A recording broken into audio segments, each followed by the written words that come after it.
নমস্কার বন্ধুরা, চলে এসেছি ছোট্ট একটা ভিডিও নিয়ে।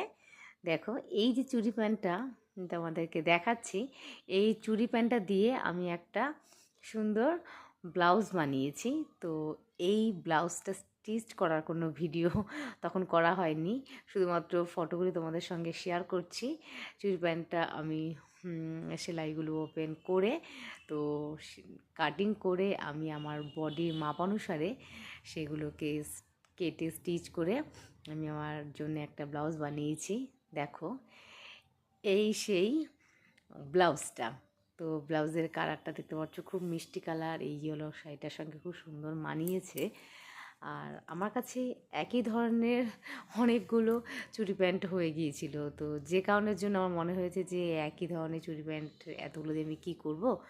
তো যাই হোক, এইগুলো দিয়ে একটা ব্লাউজ বানানো যাক, এই চিন্তাভাবনা নিয়ে আমি চুড়ি প্যান্টটাকে ওপেন করে নিয়ে দেন এই ব্লাউজটা বানিয়েছি। দেখো, এই শাড়িটার সঙ্গেও কিন্তু একদম পুরোপুরি মানিয়েছে, কারণ এই শাড়িটার মধ্যেও কিন্তু ব্লাউজের যে কালারটা, সে কালারটা রয়েছে।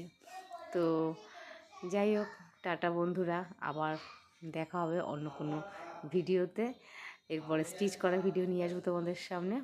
চলো, এখনকার মতো টাটা।